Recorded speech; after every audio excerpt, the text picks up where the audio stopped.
நன்றி. அடுத்த பேச்சாளர் ஜோஷி அதே தலைப்பில் பேச வருகிறார்.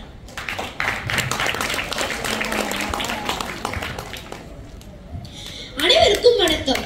துரித உணவு உண்பது ஆரோக்கியம் ஆரோக்கியம் இல்லை என்ற தலைப்பில் பேச போகிறேன். ஓடி ஓடி உழைக்கிறோம்னு பாட்டெல்லாம் பாடுறோம். எதுக்காக உழைக்கிறோம்? எல்லாம் எம்ஜான் வயிற்றுக்காக தானே. இம்மா துட்டை வயிற்று வச்சுக்கிட்டு இதை சாப்பிடாத அதை சாப்பிடாதன்னு சொல்றாங்க. இதெல்லாம் விடுங்க. போன வாரம் நூலகத்துக்கு போலான்னு போலாம். போனா எல்லா நூலகமும் ஒரு பெரிய கடை தொகுதிக்குள்ளதானே இருக்கு.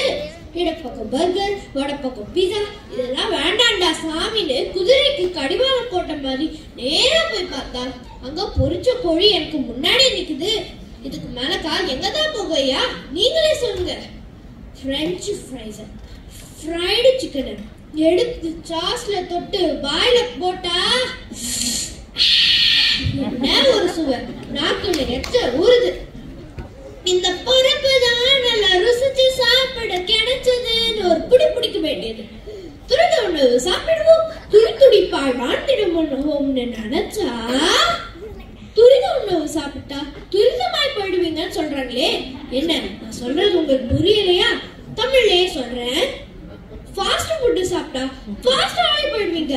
நான் சொல்லலைங்க, ஆய்வுகள் தான் சொல்லுது. பசங்களுக்கு பிடிக்கும் potato chips, cheese ball, noodles, chocolate எல்லாம் வாங்கி தர நீங்க ஆபத்தையும் சேர்த்து வாங்குறீங்க.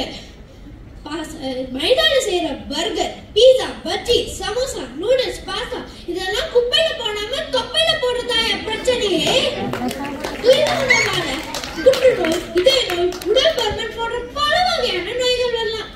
சில பேரு உடல் பருமன் நோயால யமா யப்பா அப்படின்னு நடக்க முடியாம உட்காரவும் முடியாம தவிக்கிறாங்க. துரித உணவுல நிறம், சுவை, மனம் எல்லாமே இருக்கு. ஆனா நம்ம உடம்புக்கு தேவையான சத்து இருக்கா? யோசிச்சு பாருங்க. அதனால எது பெஸ்ட்? ஃபாஸ்ட் ஃபுட் பெஸ்ட் தான், நம்ம வீட்டு ஃபுட் பெஸ்ட் தான். துரித உணவை கைவிடுவோம்.